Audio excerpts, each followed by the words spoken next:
आदाब, हेलो, नमस्कार, अस्सलाम वालेकुम। हेलो परवाज में आपका इस्तकबाल करते मैं हूँ आपके साथ सना वारिस। हेलो परवाज न्यूज़ 18 उर्दू पर नश्र होने वाला अपनी नौइयत का एक खास प्रोग्राम है। ये पूरा का पूरा प्रोग्राम खवातीन पर बेस्ड है, यानी खवातीन अपनी तमाम सेहत से मुतालिक जानकारी हमसे ले सकती हैं। हम ये ऐसा इसलिए कह रहे हैं क्योंकि आपकी तमाम परेशानियों के हल के लिए हमारे साथ स्टूडियो में डॉक्टर विम्मी बिंद्रा मौजूद है, जिनका इस्तकबाल हम करना चाहेंगे। आपका वेलकम करते हैं अपने खास प्रोग्राम में। धन्यवाद सना। तो आज का हेलो परवास का टॉपिक है पेनफुल पीरियड्स और फाइब्रॉइड्स। तो इससे जुड़े तमाम जो नाजरीन हैं, खवातीन हैं, वो अपना फोन उठाएं और न्यूज़ 18 को फोन करें। और नंबर जो है टीवी स्क्रीन पर इस वक्त फ्लैश हो रहे हैं, हमसे राब्ता कर सकते हैं। और हमारे स्टूडियो में एक माहिर शख्सियत मौजूद है जो तमाम परेशानियों का हल बताएंगी। गायनेकोलॉजिस्ट हैं, हैदराबाद अपोलो हॉस्पिटल से हमारे साथ स्टूडियो में मौजूद है। तो तमाम मसाइल का हल आज तलाश करिए, खवातीन को जो परेशानियां पेश आती हैं। और टॉपिक हमने पहले ही बता दिया है, तो इस हवाले से स्क्रीन पर नंबर फ्लैश हो रहे हैं, आप ट्यून करें न्यूज़ 18 उर्दू को और हमारे साथ जुड़ें और तमाम परेशानियों का हल जानें। और विम्मी साहिबा, सबसे पहले आपका इस्तकबाल करेंगे। आपने इतना प्रीशियस टाइम जो है हमारे साथ दिया है और सबसे पहले सवाल करना चाहेंगे, पेनफुल जो पीरियड्स होता है, ये सीवियर पेन की वजह क्या है आखिर? सना, पीरियड्स पेनफुल दो वजह से होते हैं। एक को हम बोलते हैं इडियोपैथिक, जहां पर कोई कारण नहीं होता है क्योंकि यूट्रस कॉन्ट्रैक्ट करता है और पेन होता है जी। एक होता है पैथोलॉजिकल डिस्मेनोरिया बोलते हैं उसको मेडिकल टर्म्स में, जिसको हम पेनफुल पीरियड्स या पीरियड के दौरान में दर्द होना बोलते हैं। उसके कई कारण हैं। सबसे कॉमन कारण है उसके endometriosis, fibroids, pelvic inflammatory disease या ओवेरियन सिस्ट। सो अगर आपका पेन जो नॉर्मल पेन किलर्स लेने से कम हो जाता है तो यूजुअली उसको हम प्राइमरी डिस्मेनोरिया बोलते हैं और उसका कोई कारण नहीं रहता है जी। और अगर किसी को सीवियर पेन होता है, जिस तरीके से निम्मी साहिबा कई केसेस आपके सामने भी आए होंगे हॉस्पिटल में, आप जाहिर सी बात एक मारूफ ओहदे पर फायज हैं, माहिर अमराज निस्वा हैं, तो इस ताल्लुक से क्या कुछ जो प्रॉब्लम्स हैं जो खवातीन जो लेडीज हैं वो ज्यादा तौर पर सामने लेकर आती है, और उनका एज ग्रुप क्या होता है जिन्हें पेनफुल पीरियड्स ज्यादा होते हैं? सना, पेनफुल पीरियड्स जैसा कि मैंने बोला कि कारण बहुत सारे हैं उसके, pelvic inflammatory disease, fibroids, endometriosis या ओवेरियन सिस्ट होना। मोस्टली गर्ल्स जो स्कूल गोइंग गर्ल्स हैं, अगर वो स्कूल जाना मिस कर रही हैं पीरियड के दौरान, तो डेफिनेटली उनको गायनेकोलॉजिस्ट के पास जाकर के दिखाना चाहिए, क्योंकि हो सकता है कि उनका पेन इतना सीवियर है और कोई ओवरी में सिस्ट है या ओवेरियन पैथोलॉजी या यूट्राइन पैथोलॉजी है जो कि नेग्लेक्ट हो रही है जी। अगर आपका पेन, जैसा कि मैंने पहले भी बोला कि सिंपल पेन किलर से सबसाइड हो जाता है और आप आपका रूटीन काम कर पाते हैं, तो उसमें इतना डरने की कोई बात नहीं है। लेकिन अगर आप आपका रूटीन काम नहीं कर पा रहे हैं, आपको ऑफिस से मिस करना पड़ता है, स्कूल नहीं जा पा रहे हैं, तो it is of concern and definitely gynaecologist को दिखा करके एक अल्ट्रासाउंड ज़रूर कराना चाहिए, देखने के लिए कि हम कोई पैथोलॉजी को मिस तो नहीं कर रहे। और ये बहुत इंपॉर्टेंट है। कई केसेस में ये इतना बढ़ जाता है बाद में कि उसको बहुत ही एक्सटेंसिव सर्जरी का जरूरत पड़ सकता है। विम्मी साहिबा, जिस तरीके से आप बात कर रही थी, तो कुछ देर कबल आपने कहा कि सिस्ट हो जाना, जब पेनफुल पीरियड्स होता है उसके बाद ही सिस्ट होता है, और आखिर ये क्या है सिस्ट, ये जानना चाहेंगे। क्योंकि कई सारी जो खवातीन होती है, लेडीज होती हैं, स्कूल गोइंग लड़कियां होती हैं, उन्हें भी ये प्रॉब्लम फेस करना पड़ता है। कई बार हमने सुना है। एक्चुअल में ये सिस्ट क्या है, हमारे नाजरीन को बताएं। सिस्ट एक प्रकार का गड्ढा होता है ओवरीज में, जिसको अंडाशय भी बोलते हैं, जहां से एग रिलीज होता है जी। तमाम तरीके के सिस्ट हैं। तो अगर आप मुझसे पूछें कि सिस्ट दो चीजें हैं, एक तो पॉलीसिस्टिक ओवरी डिजीज है और एक ओवरी का सिस्ट होना है, तो दोनों अलग चीजें हैं, उसमें आप कंफ्यूज ना हो, क्योंकि आजकल पॉलीसिस्टिक ओवेरियन डिजीज भी बहुत बढ़ रहा है। ये एक हार्मोनल प्रॉब्लम है जिसमें महिलाओं को इरेगुलर पीरियड्स रहता है, वेट गेन रहता है, चेहरे पे एक्ने आने लगते हैं या चेहरे पे बाल उगने लगते हैं। ये एक डिफरेंट डिजीज है। इसमें ओवेरियन सिस्ट नहीं होता, इसमें ओवरी में छोटे छोटे पानी के गड्ढे रहते हैं। अभी ओवेरियन सिस्ट एक डिफरेंट चीज है जो कि पैथोलॉजी है और यूजुअली सर्जरी का जरूरत पड़ सकता है जी। फंक्शनल सिस्ट होते हैं जिसमें सर्जरी का जरूरत नहीं पड़ता, 2-3 महीने में रिजॉल्व हो जाते हैं। लेकिन आपने कुछ सिस्ट के नाम सुने होंगे जैसे कि dermoid cyst, endometriotic cyst, chocolate cyst. इन सब सिस्ट को कंपलसरी इलाज की जरूरत पड़ती है। जी, तो तमाम मसाइल जो हैं ख़वातीन के वो हल हो सकते हैं। न्यूज़ 18 उर्दू की स्क्रीन पर इस वक्त जो नाजरीन देख रहे होंगे ये प्रोग्राम हमारा हेलो परवाज, वो स्क्रीन पर नंबर फ्लैश होता हुआ देख रहे होंगे और उसी नंबर को अपने मोबाइल पर डायल करना है और हमसे रब्ता कायम करना है। और हमारे साथ स्टूडियो में एक खास शख्सियत मौजूद हैं, माहिर इमराज नस्वा हैं, गायनेकोलॉजिस्ट हैं, जो कि तमाम मसलों का हल ख़वातीन के ताल्लुक से वो बता रही हैं। और इस वक्त हमारे साथ एक कॉलर जुड़ चुके हैं, उनको अपने प्रोग्राम में शामिल करना चाहेंगे। हेलो, कौन साहिबा कहाँ से? हेलो जी, कौन साहिबा कहाँ से?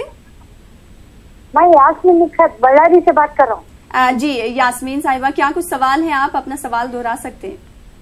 सवाल मैं परसों बोली थी आपको। परसों आपने जो कॉल किया था वो हमारे प्रोग्राम में उस वक्त हमारे साथ ये डॉक्टर मौजूद नहीं थी, तो आपका सवाल हमें याद नहीं है, तो दोबारा प्लीज आप अपना सवाल है। जी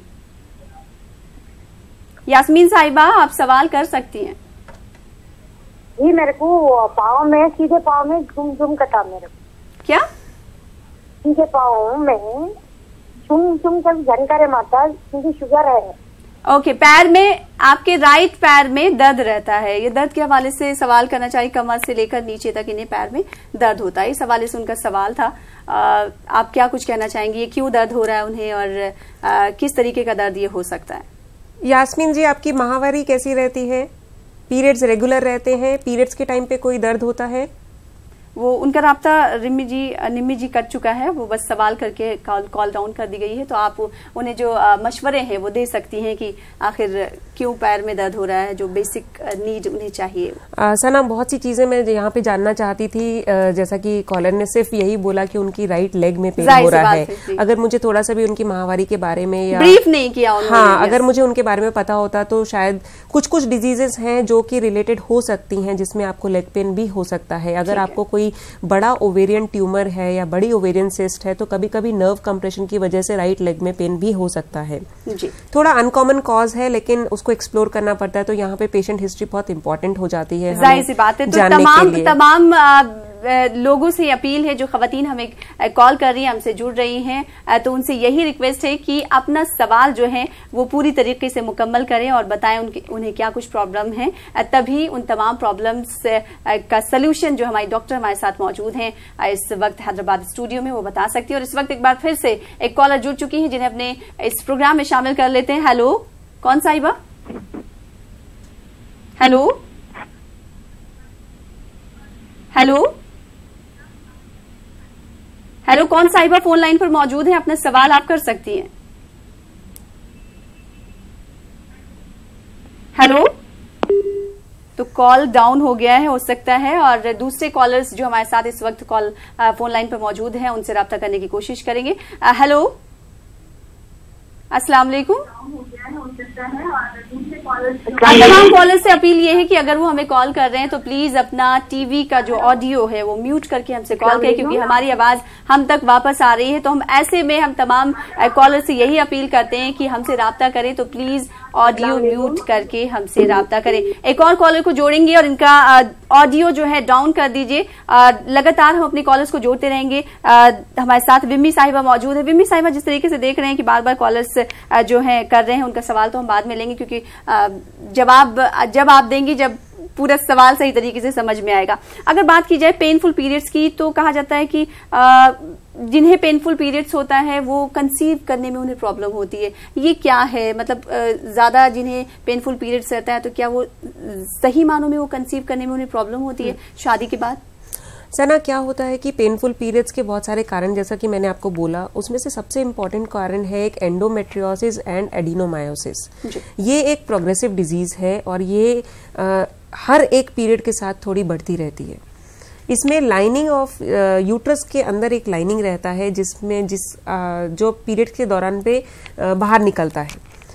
जेनेटिक रीजंस या बहुत सारे कारणों की वजह से ये लाइनिंग दूसरी जगह पे भी आ जाती है, जैसे कि ओवरी में या यूट्रस के अंदर। तो जब आप बाहर ब्लीड करते हैं, आप वहां भी ब्लीड करते हैं और धीरे धीरे ये बढ़ती जाती है।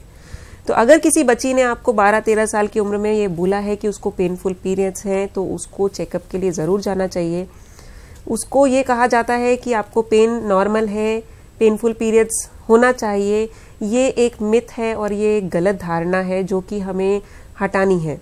जब वो लेडी मैरिज करती है 10 साल के बाद, वो डिजीज ऑलरेडी बढ़ चुकी होती है। और जब हमारे पास वो कब आते हैं, जब वो बच्चे के लिए ट्राई करते हैं और कंसीव नहीं कर पाते हैं। तो ये एंडोमेट्रियोसिस और एडिनोमायोसिस एक महिला को हो सकता है 10 महिलाओं में से। तो इतना कॉमन है, 10% is like a huge percentage, I must say. तो इसके लिए पेनफुल पीरियड्स, जैसा कि आपने पूछा, तो एडिनोमायोसिस और एंडोमेट्रियोसिस बहुत ही कॉमन रीजन है पेनफुल पीरियड्स का, और ये इनफर्टिलिटी का कारण भी है, क्योंकि इसकी वजह से आपका ओवरीज, ट्यूब्स, यूट्रस डैमेज हो जाता है, एग ट्यूब में नहीं आ पाता है, इसकी वजह से एक्टोपिक प्रेगनेंसीज भी होते हैं, इवन आईवीएफ फेलियर्स का भी कारण है।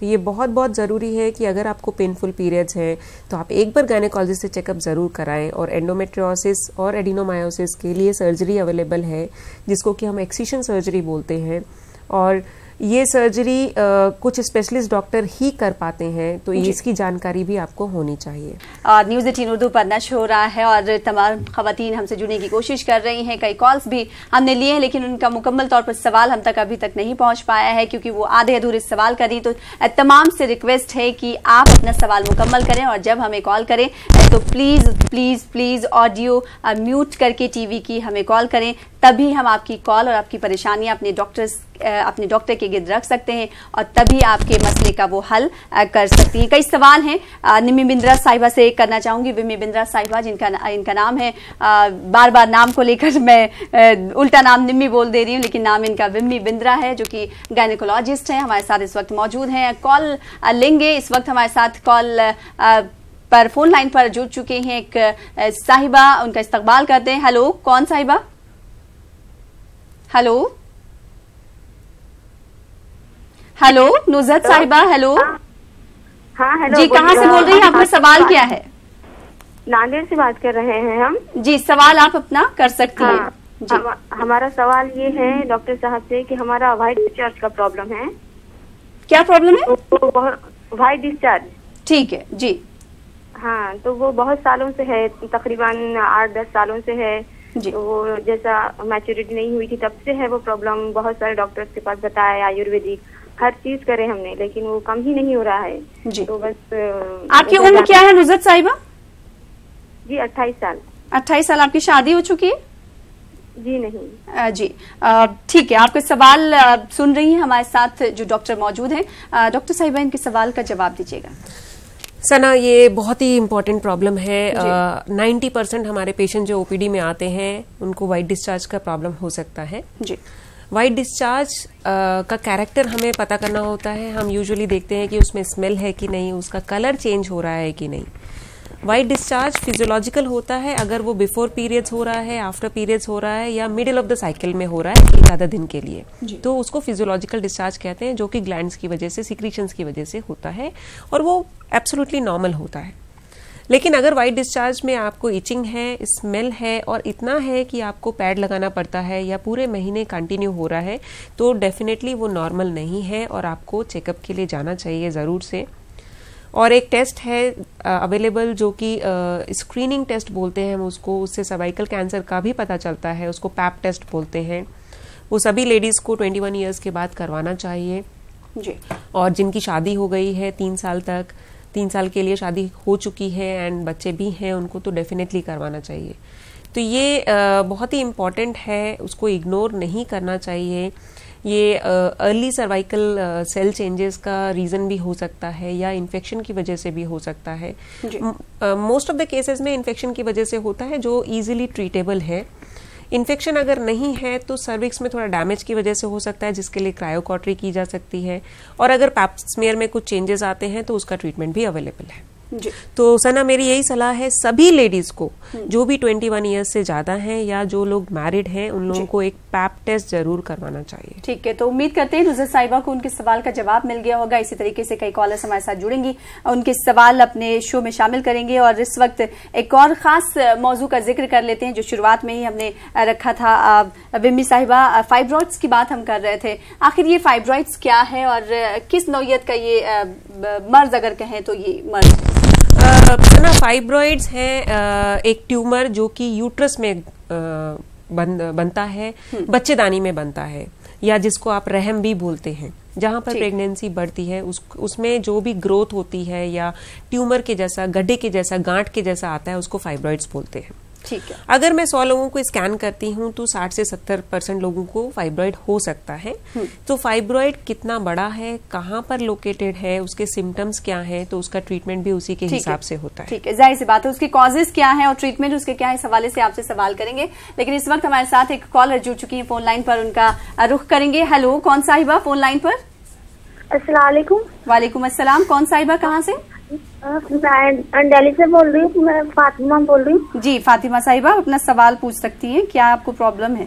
मैं डॉक्टर मैम से ये बात पूछना चाहती हूँ। अभी मैं मतलब की शादी को मेरे 7 साल हो गए और कोई मतलब बच्चा नहीं है अभी तक। सारे टेस्ट मैं करवा चुकी हूँ, छोटे बड़े जितने भी सारे टेस्ट करा चुकी हूँ। बस एक टेस्ट में मेरे हार्मोन्स की प्रॉब्लम आई है बहुत ज्यादा बड़े में, तो उसका से डॉक्टर ने ये बोला कि इतने ज्यादा बड़े में तो कंसीव अपना आप करना पॉसिबल नहीं है, तो इसको कंसीव नहीं कर सकता बच्चा, ये प्रॉब्लम है। और मतलब कि शरीर में भी इतनी गर्मी लगती है एकदम से बहुत ज्यादा, और चिड़चिड़ापन और पसीना बहुत ज्यादा, फेस पर इतना मुंह लाल हो जाना, थोड़ा सा भी 10 कदम चलने के बाद भी इतने पसीना आते हैं और जलने लग जाता है कभी कभी शरीर।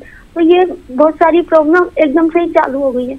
और पीरियड्स में भी बहुत ज्यादा, इतने ज्यादा पीरियड्स होते हैं कि एकदम से ही मतलब कि पैर एकदम भर जाएगा, दूसरा पैर फटाफट से ही लगाना पड़ जाएगा। जी ठीक है फातिमा साहिबा, आपके सवाल विम्मी साहिबा सुन रही हैं जो कि डॉक्टर हैं और हमारे साथ मौजूद हैं, आपके सवाल का जवाब देंगी। विम्मी साहिबा, फातिमा साहिबा को कई सारी मुश्किलात हैं और कई सारी परेशानियां हैं, उनके सवाल आपने सुने, आप उनका जवाब। सो इनफर्टिलिटी अगर आप मुझसे पूछे तो इनफर्टिलिटी के बहुत सारे कारण हो सकते हैं। तो प्रेगनेंसी आने के लिए 4 चीज़ों की ज़रूरत होती है, यूट्रस, ट्यूब्स, ओवरीज और हस्बैंड का स्पर्म। तो मैं ये जानना चाहूँगी कि उन्होंने हस्बैंड का टेस्ट कराया है कि नहीं, ट्यूब्स कैसे हैं, यूट्रस कैसा है, ओवरीज कैसे हैं, ये सब जानना बहुत ज़रूरी है प्रेगनेंसी आने के लिए या उसका इलाज करने के लिए।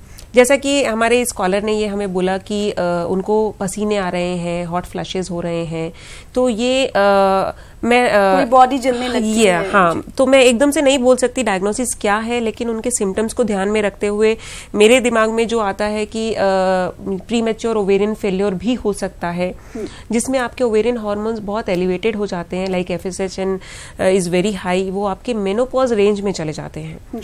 तो जैसे कि मेनोपॉजल लेडीज को रहता है कि उनको हॉट फ्लशेज, एकदम अचानक से गर्मी लगने लगती है, उनको फटीग रहता है, स्ट्रेस रहता है, मूड डिसऑर्डर्स रहते हैं, ऐसा कभी कभी यंग लेडीज में भी हो सकता है। ये जेनेटिक कारण से भी हो सकता है और नेचुरल कॉजेज की वजह से भी हो सकता है, जिसमें आपके ओवरीज प्रीमेच्योरली काम करना बंद कर देते हैं। तो इन कॉलर के सिम्टम्स के हिसाब से मैं बोल रही हूँ कि हो सकता है ये प्रीमेच्योर ओवेरियन फेलियर हो सकता है। तो इन्हें क्या करना चाहिए? इसके लिए बेस्ट ट्रीटमेंट रहता है कि IVF विद डोनर एग्स, मतलब एग्स किसी यंग लेडी से लेकर के IVF करना चाहते हैं हम, जिसमें हस्बैंड के स्पर्म लिए जाएंगे, एग्स किसी और से लिए जाएंगे और एम्ब्रायो बनने के बाद में सेम पेशेंट में डाला जाता है। ठीक है, तो सवालात का सिलसिला जारी रहेगा। विम्मी साहिबा हमारे साथ मौजूद हैं और इस वक्त फोन लाइन पर एक कॉलर भी हमारे साथ जुड़ चुकी है, उनको शामिल करेंगे। हेलो, कौन साहिबा? एक मिनट। वालेकुम अस्सलाम जी, कौन साहिबा, कहाँ से? जी मैं यहाँ IDPL से बोल रही हूँ। जी एक बार फिर से, हैदराबाद से बोल रही हैं जी, आपका सवाल? मेरा सवाल, मेरे शौहर के घुटनों में बहुत तकलीफ है। खवातीन से जुड़ा हुआ ये प्रोग्राम है, माफ कीजिएगा साहिबा, आप हैदराबाद से हमें कॉल किया, आपका शुक्रिया हमारे साथ जुड़ने के लिए। खवातीन से जुड़े हुए कोई भी मसले मसाइल हो तो हमसे आप राब्ता कर सकती हैं खवातीन से जुड़े हुए, क्योंकि ये हमारा प्रोग्राम जो हेलो परवाज है वो सिर्फ और सिर्फ खवातीन पर बेस्ड है। तो विम्मी साहिबा का एक बार फिर से रुख कर लेते हैं, जिस तरीके से फाइब्रॉइड्स की बात कर रहे थे और एंडोमेट्रोसिस की आप बात कर रही थी कुछ देर पहले, ये क्या है और अगर पेनफुल पीरियड्स होता है तो एंडोमेट्रोसिस क्या कुछ होना चाहिए, मतलब क्या लोगों को कॉजेज क्या होते हैं जिसकी वजह से ये तमाम चीजें खवातीन में हो जाती है? एंडोमेट्रियोसिस का एग्जैक्ट कॉज ना हमें भी अभी नहीं पता है, जेनेटिक कॉजेज भी हैं इसके और कुछ थ्योरीज हैं जो इसको एक्सप्लेन करती हैं, जिससे कि ये कहा जाता है कि जो यूट्रस का लाइनिंग है वो दूसरी जगह भी इम्प्लांट हो जाता है, उसको एक्टोपिक एंडोमेट्रियम बोलते हैं। ठीक है। और एक सवाल यहाँ पर ये करना चाहेंगे, जिन्हें हैवी पेन होता है पीरियड्स को लेकर, क्या उन्हें डाइट को लेकर भी ख्याल रखना चाहिए, डाइट का ख्याल रखना चाहिए, वो सोएं ज्यादा, इस ताल्लुक से कुछ टिप्स हमारे नाज़रीन, हमारे व्यूवर्स को देना चाहेंगी मैम? पेनफुल पीरियड्स अगर आपको हैं तो पहले ही सलाह यही है कि फर्स्ट आप गायनेकोलॉजिस्ट को दिखाएं। अगर आपको सिंपल एनाल्जेसिक से ठीक हो जाता है तो उतना कुछ घबराने की बात नहीं है। आप तो हल्का सा गर्म सिकाई कर सकते हैं, एडिक्वेट रेस्ट लेना है, healthy nutritious diet, junk food थोड़ा अवॉइड करना है, ऑयली स्पाइसी फूड अवॉइड करें। ये तो सब अगर इन तमाम चीजों पर उम्मीद की जा सकती है कि नाजरीन जो है, व्यूवर्स जो हमें देख रहे हैं, वो उस पर अमल करेंगे। और आपका बेहद शुक्रिया जो मुफीद मशवरे से आपने नवाजा और हमारे साथ अपना प्रीशियस टाइम शेयर किया, टाइम दिया, वक्त दिया। और आज के हेलो परवाज में फिलहाल इतना ही। हमें और हमारी पूरी टीम को दीजिए इजाजत। आदाब।